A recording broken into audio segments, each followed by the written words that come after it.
Terrence Crawford, man. Let's just get into it, man. 3-time, not one, not two, 3-time undisputed boxing champion of the world.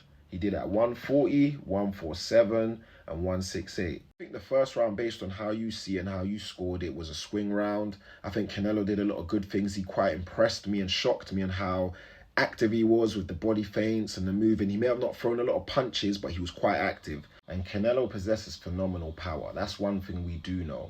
And the thing that I was most impressed by is how Crawford dealt with, absorbed, and welcomed Canelo to throw more. He did it. He taunted Canelo several times during that fight, sticking his tongue out, grinning, and you could proper see Crawford was enjoying himself and he was embracing the magnitude of the fight.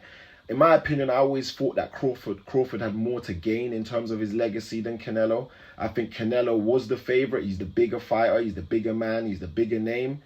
And people probably would put in the all-time list right now as it stands, potentially before the fight, Canelo to having the better CV. So with that being said, Crawford did a fantastic job dealing with the pressure, dealing with the atmosphere, and just enjoying the fight. And I think that also had a positive impact on his performance. And you saw that in round 4 and 5, round 5 and 6 specifically. We've got to talk about Canelo's lack of a jab. Because I honestly believe, in my opinion, if Canelo threw the jab a bit more and set up the power shots a bit more and set up the body shots a bit more via the jab, I think not maybe we would be having a different story, but we would have a different fight. I think he would have had a better chance. And if I'm being honest, after round 7, I kind of saw the belief in Canelo disappear in a way that I've never seen before, where his trainer was even talking to him and obviously via translation was telling him, do you want to win this fight? He was telling him you need to be more active. He was telling him you need to get about more. And you could kind of see Crawford taking the will out of Canelo, what Canelo usually does to his opponents. And I saw that happen to Canelo. I saw Crawford dish out the belt. And Canelo, he saw the power that Crawford was giving. And I think that was why Canelo was a bit more hesitant to actually throw, because he was worried about what was coming back. After round 8, in my opinion, that's when I saw the belief, the will of Canelo dissipate. And in the opposite direction, Crawford starting to enjoy himself a bit more. Crawford was even sitting in the pocket where, in my opinion, I don't think he needed to sit in the pocket in the later rounds, because I think he was that high up on the scorecard. And I think this was even shown by when Crawford's trainer was telling him, yo, you ain't got to do that. Outbox him, outbox him, outbox him. Sorry about my terrible American accent. But yeah, Crawford's trainer was actually kind of getting onto Crawford, telling him, no, you don't get out of the way, outbox him. Find your range, find your jab. You don't need to sit in the pocket. Because at the end of the day, Canelo does possess significant power. And in boxing, you're always one punch away. In my opinion, I think in round 12, Crawford may have been close to potentially stopping Canelo. I know for sure he stunned and dazed Canelo multiple times in that round when they were both swinging at each other like gladiators. By the way, that was a fantastic round 12.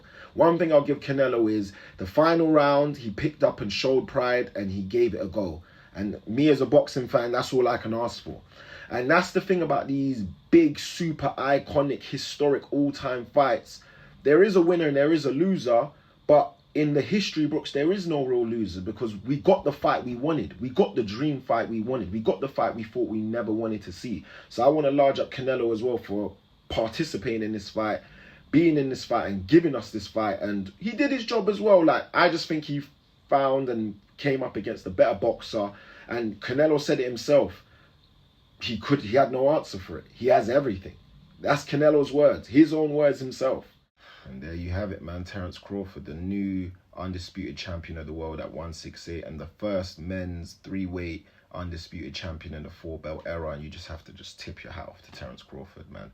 And one thing I really do like from this fight was they didn't need to do none of this charades, none of this WWE gimmicks to sell the fight. Everyone was tuned in to see greatness, because this sort of greatness doesn't come around often.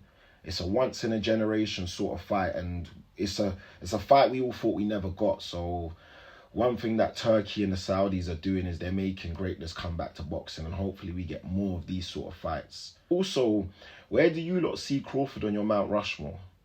Is he better than Floyd Mayweather? Is he not? Where would you put Crawford? Were people ducking Crawford in his prime? Let me know.